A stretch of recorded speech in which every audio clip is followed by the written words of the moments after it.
thing they want to determine is, why does Pat want to succeed at this business? Why?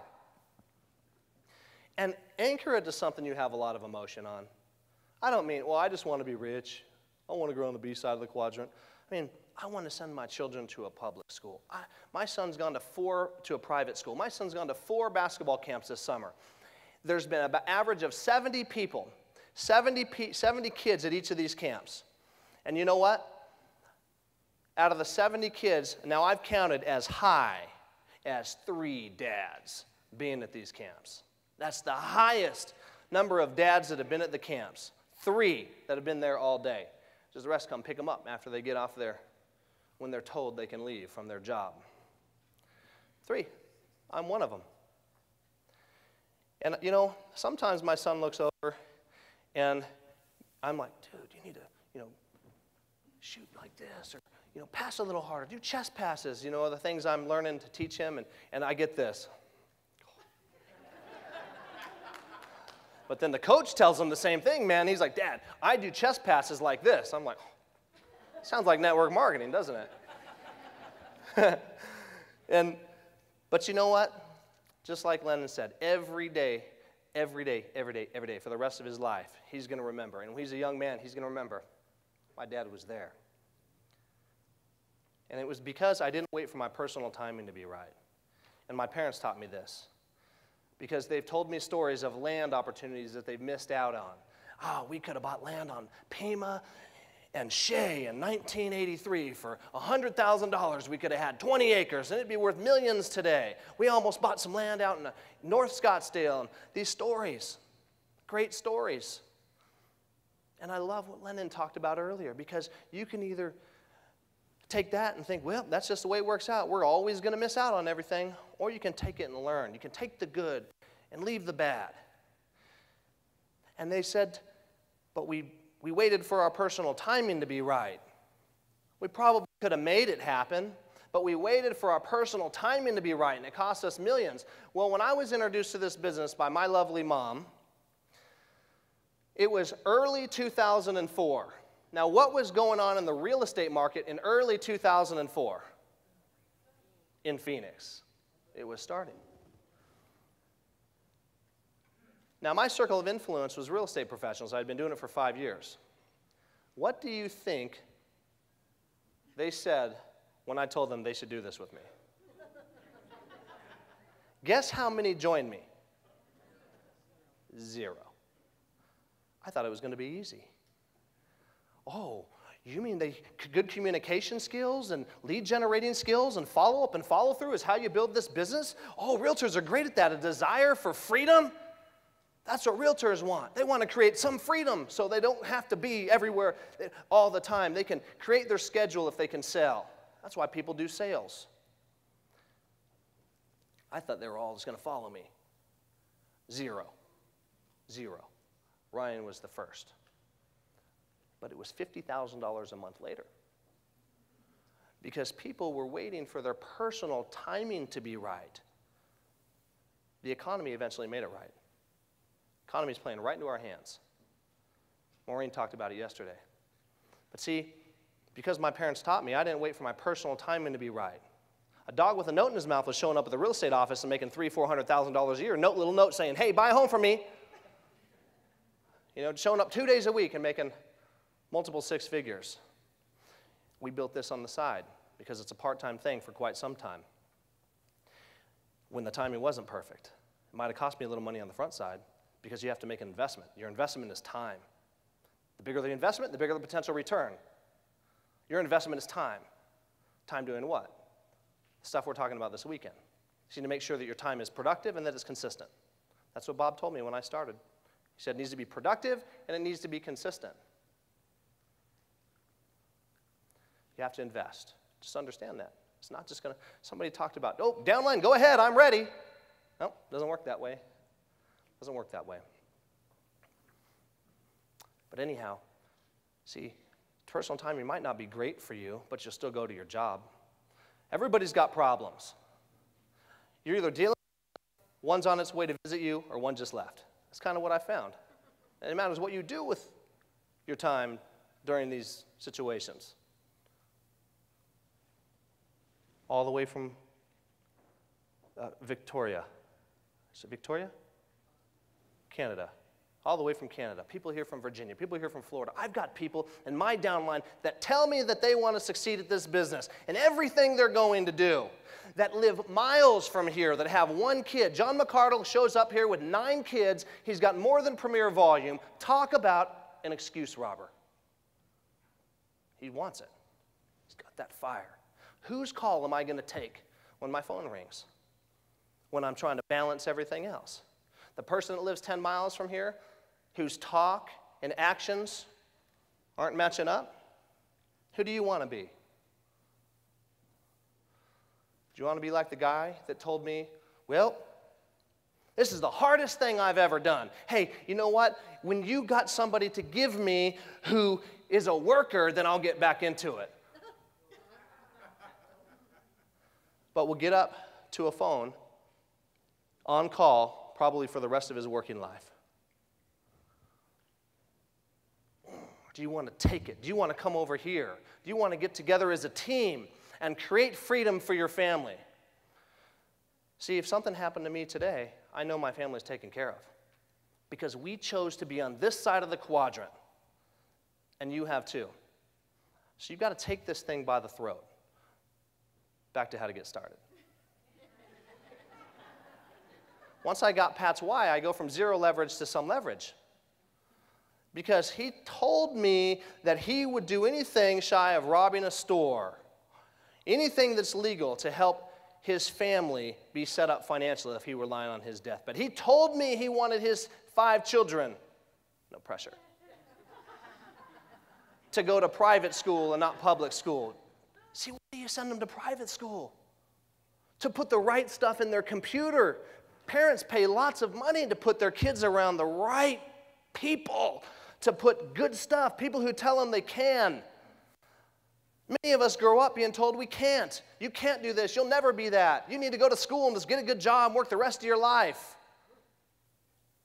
I'd rather listen to Lennon Ledbetter. See, my parents always told me I can, and I'm thankful for that. Barbara Schmidt tells me I can. Sherman Unkerfer tells me I can. Pat Petrini is now my neighbor. He tells me I can, man. He makes me better. Scott Smith tells me you can do it, and we'll be here to help you do it. Protect that. Protect it. Once I got his why, then I want him to pick a confidant.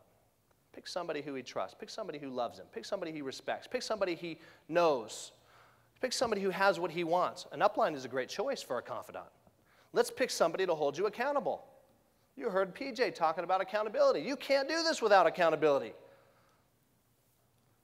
Robin just hired an accountability coach. My uplines, Scott Smith holds me accountable with monthly calls to go over my organization. I try to avoid them sometimes because I don't want to be accountable. It's hard. You have to be. You can't even hardly be accountable to yourself. It's how we are. It's how we all are. We take the path of least resistance. It's easier. That's why CC4 is going to be so easy to build with, because people take the path of least resistance nutritionally too. Man, I can't wait, but I'm not going to wait. I'm not going to wait. So, once we have a confidant, then we're going to find out what Pat's commitment is. Now, everybody's going to tell you what they're going to do. Don't give them too much credit too early. But believe in them. You have to believe in them oftentimes until they believe in themselves as it relates to this. They may not believe in themselves. I believe in people in many cases more than they believe in me. Bob and Barbara believed in me more than I believed in me when we started this business. Grace believes in Jenny. Jenny believes in her downline. And as you gain confidence, I had somebody yesterday tell me that, well, I just want to call leads. I just want to call leads. I don't want to talk to people I know because that way, if I just call leads, I feel much more confident. Are you kidding me? There's no expectational equity. There's no emotional equity. I feel confident talking to somebody. I don't care if this is a doctor. I feel confident talking to somebody who I don't know. Man, I can build it that way. Show me somebody who's built it real big that way.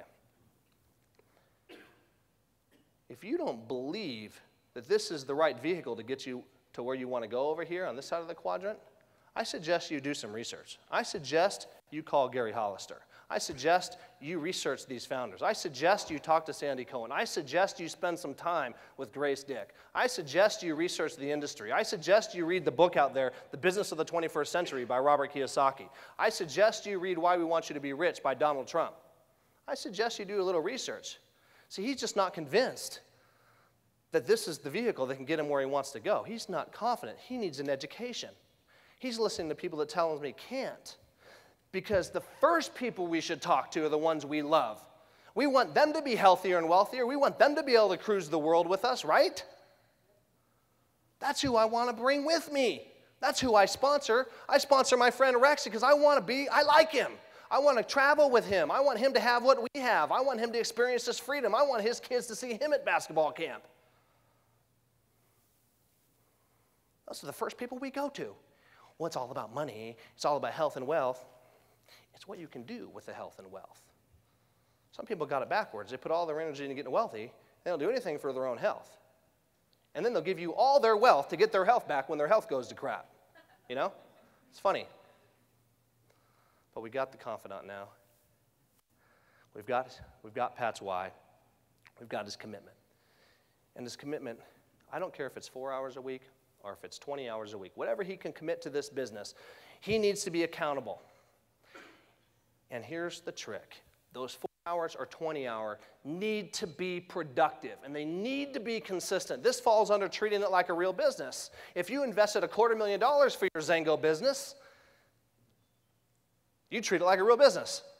Those 4 hours or 10 hours or 20 hours would be every single week. Not when your friend comes to town, you take a week off, and then you go to your meeting, you get excited, and you get in the mood to do it. If I only went to the gym when I got in the mood to go to the gym, I'd be a mess. If you only build this business when you get in the mood, see, attitude, easy in, easy out, does not work. So I want his commitment, and I want to hold him accountable, and I want his dream so that we can have a little bit of leverage. Then I want to teach him how to build productively and consistently. That's all I can do. That's his side of the equation. Is he going to be coachable and treated like a real business? That's directly proportionate. That's when I knew I was going to be successful. When I realized that this is a business that's directly proportionate to your own abilities, your own desires, your own dreams, your own coachability, your own discipline. Show me another business that's really the case. You are the X factor. Then we have action steps after that, Pat. This is where people usually, everything they're telling you they're going to do changes a little bit. Not so sure they want to do all that now. But the first one is to make a list. Make a list of people. You know how many people that I tell to make a list actually make a list? Very few. It's really interesting. But you need to flesh out the list. If I allow Pat to just bring me the people that he feels comfortable talking to, man, he's going to bring me 90%ers. He's going to bring me people, that are... I had a guy recently say, well, what does an average person do in Zango? Well, the worst thing in the world you want to be is average. What does the average person do in real estate? What does the average person do in car sales? What does the average person do in marriages? What does the average person do in insurance, in Zango, in anything? Fail, quit. The last thing that you want to be is average. I'm not going to let him give me average people. I'm not going to let him give me his brother-in-law who gets off work and just drinks beer and watches sports every day. I'm going to guide him to the people that I want. And your upline will teach you how to do this. If he brings me a list of 1,000 people, it'll be like somebody suggested, look like Germany after the war. I want his top people. I want to define the people that I want him to put me in front of. You have to guide people. You have to sift through their potential universe of candidates to get them to self-serve up their best. We don't have time to go into detail on exactly how to do that. And the last thing that I want him to do is get to know his upline, because this is a business that's built on storytelling. The old adage, facts tell, stories sell, is totally true. That's why people are up here telling stories. It was somebody's story that got most of these people into this business, whether it's on the product side, the business side, not the facts. Talbot got up here and talked about these words I don't even know. You don't need to know because we got Talbot, We've got tools that he created that are outstanding. You don't need to be an expert. You don't want to be an expert. That's what I was teaching Rex. Rex knows more about the products than I do. He's brand new. He's a lot smarter than I am, too. I'm just going to close with a story. 8 years ago, I came home from selling real estate at KB Homes. It was about 8 o'clock, 9 o'clock at night, honey. I got a phone call from my cousin. And my cousin was in tears. He was bawling because my dad had suffered a thoracic aneurysm on his aorta. And he told me, Tommy, your dad probably won't make it to the hospital. My dad lived in eastern Oklahoma at the time. Got the phone call, and I just grabbed my wife and I prayed. I'm not ready to lose my dad. Are we ever? And then I got on the phone with somebody who was a little more calm, my mother-in-law, my stepmom, my bonus mom. And I said, Dawn, tell me exactly what's going on. And she told me. And he made it to the hospital. He survived the 45-minute drive to the hospital. When he got to this small hospital, they said, he won't make to the next hospital because we can't help him. This is too severe for us. We're a small hospital. He needs to go to Fort Smith, Arkansas, to a big hospital with doctors that can work on his heart. But he won't make it. And we're out of helicopters. But we'll drive him anyways. So they drove him there, and I stayed on the phone with my bonus mom. And he made it. And he got to the room with the doctor, the specialist that works on hearts that just happened to be at this hospital that day that was about off duty, that said, well, I'll look at him, took a look at him, and came, talked to my stepmom, Dawn, and said, well, we'll operate on him. He's not going to make it off the table. People don't come in here with what he has and walk out. He has a less than 5% chance of making it off the table. So they worked their magic. They removed his heart, froze his body, patched it up, watched it for a little while, put it back in, thawed him out, sent him to intensive care. Meanwhile, I was en route, jumped on a flight fast as I could, flew to Tulsa, got picked up, began the 2-hour drive down there, praying that my dad would make it because I wanted to talk to him about things. There's a couple things I had on my mind, on my heart, that I wanted to talk to my dad about. And I came into the hospital, and my stepmom gave me a hug, and she said, Tommy, you're not going to recognize your dad. I said, what do you mean? He said, well, his liver's shut down, his kidneys have shut down, he's gone through 13 units of blood, and he's yellow. He's very yellow, and he's very swollen. Looked like Frankenstein when I came in there. And I came in there, and he did look different. And for the first time, I saw my dad, who's the strongest man I ever knew, not in control. The machines were keeping him alive at this point. And he always said, I don't want machines to keep me alive if I'm ever like that. And I went in there, and Dawn went in there, and she went, Jerry! Jerry! And I was thinking, and his eyes went like this. Really, they did. And he was fresh off the operating table, all this medication. And he said, I was thinking, I'm not sure I'd want to wake up to that either.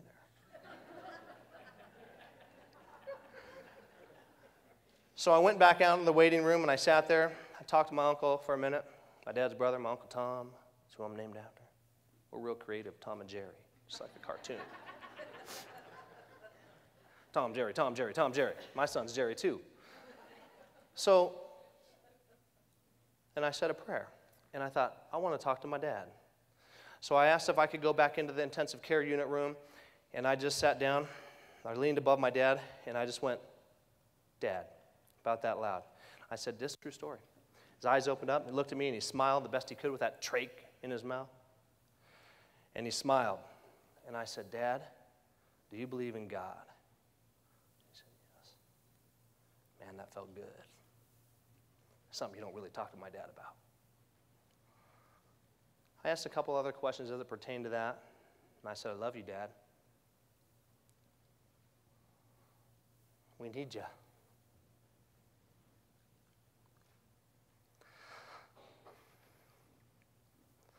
I said, you raised Sis and I to fight. You taught us to fight. See, my dad didn't care if I won or lost on the motocross track. He just cared that I gave my personal best. And that's how you can win every time. If you give 100%, you never lose. I don't care what the scoreboard says. If you do the best you can do, you win every time. He said, you finish every race and give your personal best from the beginning to the end. If you fall, you get up unless you are broken, and you finish the race with all you got. He taught us to never give up our whole life. I said, Dad, I want you to fight. Because I've always wondered if you were dying, if you were in an air vac, if you were in a situation where you could still think, if it'd be easier to just fall asleep. It's like driving when you're really tired. Would it be easier to just fall asleep? It'd feel so comfortable just to sleep because I'm tired. I always wondered if you had that decision, if you had any say in it. And I just wanted to know that if he didn't make it, that he didn't give up, that he practiced what he preached, that he stood behind what he taught. And I left the rest to God. And he held up his hands just like this, and he made fists the best he could with his swollen hands. I said, Dad, are you telling me you're going to fight? He said, I said, don't give up, Dad. I love you. And I let him rest. Now, 23 days in intensive care. Every 48 to 72 hours, we had a doctor come in there and tell my stepmom and I, you need to make a decision. A decision on what? A decision on to pull the plug or not. Because somehow this got better, but this got worse. This got a little bit better. Now he's developed acute respiratory distress syndrome. His lungs have hardened. He won't live because he had a collapsed lung at a young age.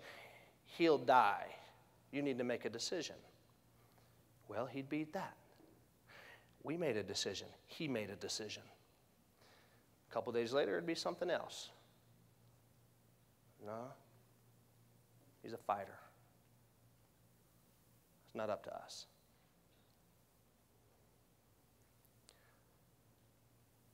"23 days of that. Everybody dying around my dad in intensive care. It was sad. He got his own room upstairs in the hospital.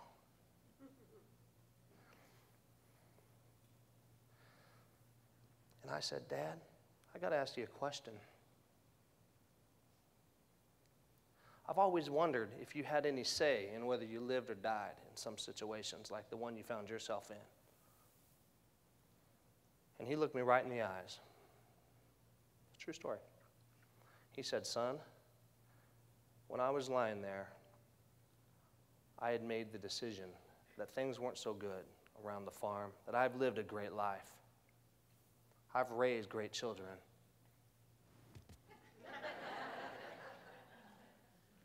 And he said, I was ready. He said, but then you came into my room. We had our talk, and we made our decision. I chose to live. That's what I want you to do. Choose to live. Choose to live.